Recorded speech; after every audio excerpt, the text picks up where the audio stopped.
इस उम्र में नसबंदी हो जाए तो फर्क क्या पड़ रहा है, और ना हो तो फर्क क्या पड़ रहा है, क्योंकि हम जो कि 55 साल को क्रॉस कर गए हैं, परंतु उनकी होनी चाहिए जिनके बच्चे पैदा हो रहे हैं। हिंदू मुसलमान सिख ईसाई कोई भी क्यों ना हो, उसकी तत्काल प्रभाव से कानूनन नसबंदी कर देनी चाहिए। मैं जंतर मंतर पर इसलिए आया हूँ कि जो हमने पहली बार मांग की थी कि महंगाई कम करो, डीजल पेट्रोल सस्ता करो, परंतु अभी केवल मोदी जी ने एक गुमराह किया है। 10 रुपये के लगभग पेट्रोल पर, 7 रुपये के लगभग डीजल पर, और जो कि 200 रुपये के लगभग उन्होंने जो कि गैस सिलेंडर पर। मैं ये कहना चाहता हूँ, जब उनके मित्र रामदेव बाबा ने कहा था कि 35 रुपये का डीजल पेट्रोल चाहिए या 100 रुपये का चाहिए, तो हमें 35 रुपये या 40 रुपये तक का डीजल पेट्रोल चाहिए, और गैस सिलेंडर 250 रुपये का चाहिए, 800 का चाहिए, तो हमें केवल 250 रुपये का जो कि चाहिए गैस सिलेंडर। ये हमारे साथ बेईमानी है, भारत के लोगों के साथ बेईमानी है। हमसे जो वायदा किया गया है वो मोदी जी को करना पड़ेगा, अर्थात 250 रुपये का जब तक सिलेंडर नहीं होगा तब तक हम आंदोलन करते रहेंगे, धरना प्रदर्शन करते रहेंगे। यदि हमें कोई राष्ट्रव्यापी आंदोलन की आवश्यकता पड़ी तो भी करते रहेंगे। डीजल और पेट्रोल इतना महंगा किया है, जो डीजल पेट्रोल 26-27 रुपये का पड़ता है, मैं कहता हूँ 30-35 रुपये तक दे दें, और गैस सिलेंडर 185 रुपये का पड़ता है तो उसे 250 रुपये का दे दें। फिर जनता से इतनी बड़ी बेईमानी क्यों, इतनी लूट खसूट क्यों? मैंने इसलिए जो कि यहाँ पर आज आया हूँ, मुख्य मुद्दा मेरा ये है, और ये गौ माता का है। जो बीफ व्यापार होता है वो नहीं होना चाहिए, उसे तत्काल रोक देना चाहिए। मैं ये कहता हूँ, और गौ माता को राष्ट्रीय दर्जा दिलाना चाहिए। आपकी मेहनत रंग को ला रही है, देखिए सरकार विचार कर रही है।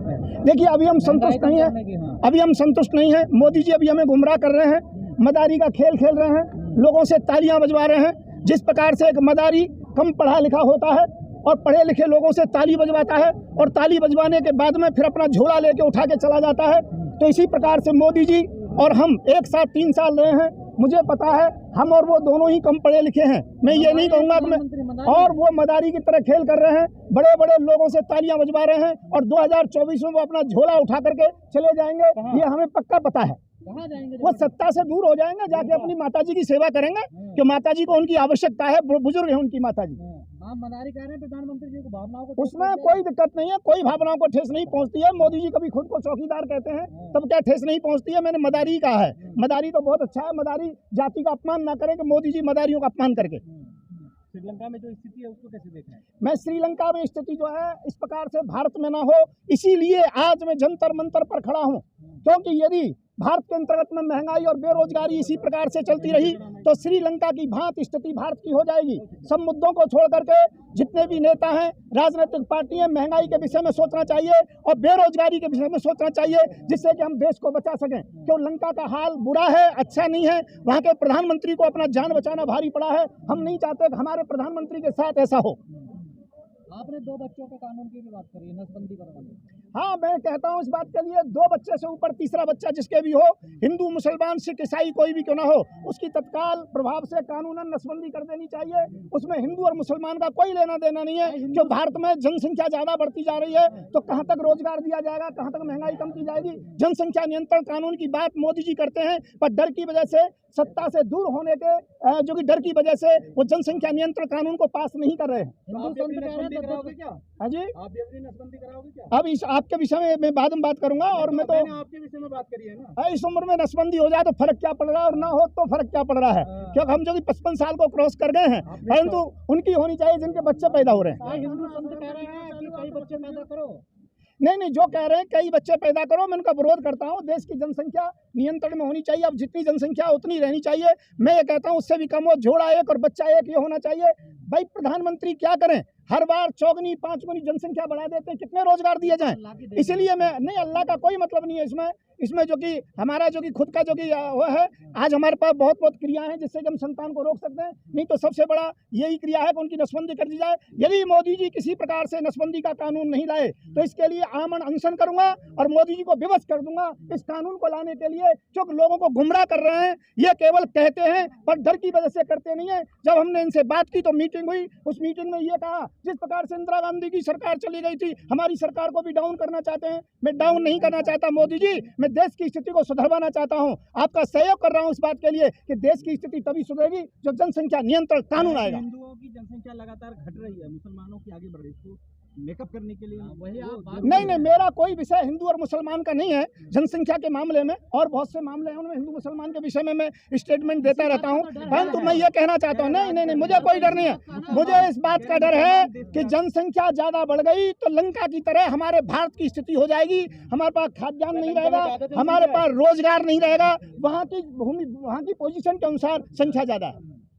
लेकिन मोदी जी के राज में बीफ निर्यात आप बंद करने के लिए कह रहे हैं, वो तो मोदी जी के राज में कहाँ बढ़ रहा है? मैं कहता हूं मोदी जी के राज में चौगना हो गया है। मोदी जी अपने हृदय पर हाथ रख करके कहें, जो मनमोहन सिंह के लिए कहते थे, मनमोहन सिंह का मैं वकील नहीं हूं, मैं उनका विरोध करता हूं, परंतु मैं ये कहता हूं उनकी सरकार में कहते थे कांग्रेस सरकार बीफ निर्यात करती है, पर मैं कहता हूं चौगना बीफ निर्यात बढ़ा है, क्योंकि ऐसे लोगों का काफी संपर्क है। मैंने काफी चेकिंग की है और उसके लिए यदि मेरे ऊपर केस दर्ज करेंगे मोदी जी स्वयं, तो मैं हाई कोर्ट, सुप्रीम कोर्ट में 40-50 बीफ व्यापारियों को खड़ा भी करूंगा, जो वहां से रेड मीट का लिखित में ऑर्डर आता है और बाद में उन्हें प्रेशराइज किया जाता है कि बीफ भेजिए, और यहाँ से रेड मीट जाता है और बाहर जाकर के वो बीफ बन जाता है। तो मैं ये कहूंगा गौ माता की हत्या नहीं होनी चाहिए, गौ को राष्ट्रीय दर्जा देना चाहिए। हर कोई कह रहा है कपड़े बदलने घूमने का तो आपके ऊपर केस करेंगे? हाँ, मोदी जी कपड़े काफी बदलते रहते हैं, घूमते रहते हैं, मशरूम खाते रहते हैं, बाकी और कोई काम नहीं। बाकी लोग उनके सलाहकार जो बताते रहते हैं वो काम करते रहते हैं, बाकी मोदी जी कोई काम नहीं करते। सबसे ज्यादा निठल्ले और निकम्मा कोई प्रधानमंत्री है तो वो श्रीमान मोदी जी हैं। 22 घंटे काम करते हैं, बाबा कैसी बात कर रहे हो? मैं ये कहता हूँ 22 घंटे नहीं, वो 2 घंटे भी अच्छी प्रकार से काम नहीं कर पाते। यदि 2 घंटे कर पाते तो आज बेरोजगारी इतनी नहीं होती, इतनी महंगाई नहीं होती। इसी से मालूम है हमारी देश की अर्थव्यवस्था क्या है, हम कहाँ पर पहुँच गए हैं। जापान के दौरे पे जा रहे हैं, देखिए वो कुछ भी कर रहे हैं, पर मैं संतुष्ट नहीं हूँ। उनकी महंगाई से, जो महंगाई बढ़ रही है इससे नाराज हूँ, बेरोजगारी से नाराज हूँ, और इसके लिए मोदी जी के सामने 2024 में चुनाव की तैयारी कर रहा हूँ। राष्ट्र हित में है महंगाई? मैं राष्ट्र में महंगाई कभी हो ही नहीं सकती है। महंगाई से सदैव राष्ट्र जो कि गिरता है, और हम गिरावट में, हमारी अर्थव्यवस्था विश्व स्तरीय घटती चली जा रही है, बढ़ नहीं रही है। हिंदू धर्म मजबूत हो रहा है। मैं कह रहा हूँ कोई धर्म की बात ना करें, ना मुस्लिम ना हिंदू धर्म, हम सब बराबर हैं, हम सब भारतीय हैं। और मैं ये कहना चाहता हूँ, मैं सेकुलर रीजन को मानता हूँ, तो यहाँ पर किसी भी धर्म की बात ना करके मैं देश के राष्ट्र की बात करना चाहता हूँ, राष्ट्रवादी की बात करना चाहता हूँ। भागवत ने कहा 3 साल में हिंदू राष्ट्र। मैं ये कह रहा हूँ मोहन भागवत को जो राष्ट्रपति बनाना चाह रहे हैं ये भी गलत है। यदि ऐसा होगा तो मैं उसका विरोध करूंगा। राष्ट्रपति बनेंगे? हाँ, ये निर्णय हो चुका है, ये हो चुका है निर्णय, ये निर्णय हो चुका है। मैं जो बता रहा हूँ, कोई भी देश में होने वाला होता है उसका मुझसे कम से कम 2 महीने पहले ही आप पूछ सकते हो क्या होने वाला है। तो मैं ये कहना चाहता हूँ, हम ये पूछना चाहते हैं कि 2 महीने बाद श्रीलंका जैसी स्थिति होगी? नहीं, श्रीलंका जैसी स्थिति हम नहीं होने देंगे। किसी भी स्थिति के अंतर्गत में भारत रहेगा, और जहाँ कोई विदेशी नीति की बात आएगी हम सब सरकार के साथ कदम से कदम मिला करके चलेंगे, पर भारत का ग्राफ गिरने नहीं देंगे। हर तरीके से भारत सुरक्षित रहेगा। हम उनके साथ होंगे। बहुत सी चीजें होंगी जिनके लिए हम विरोध करते हैं, परंतु जहां कोई दूसरे विदेश की बात आएगी तो उसके लिए उनका साथ देंगे, उनको राय देंगे, मशवरा देंगे।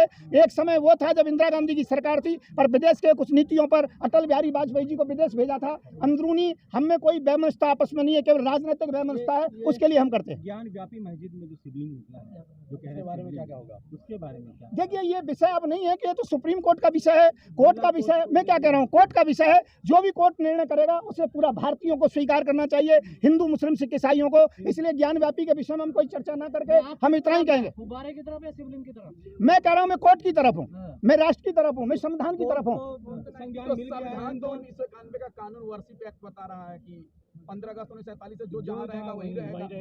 मैं ये नहीं कहना चाहता हूँ, अब कोर्ट जो निर्णय करेगा सभी भारतीयों को वो स्वीकार करना पड़ेगा। मैं क्या कह रहा हूँ, कोर्ट जो निर्णय करेगा वो सर्वोपरि है। कोर्ट से बड़ा कोई नहीं हो सकता, हम न्यायालय से बड़े नहीं हो सकते। शाही ईदगाह मस्जिद जो है मथुरा वाली, उसको कैसे देखते? जो कोर्ट निर्णय करेगा वो सभी भारतीयों को स्वीकार होगा, हिंदू मुस्लिम सिख ईसाई सभी को। वो हमारा धरोहर।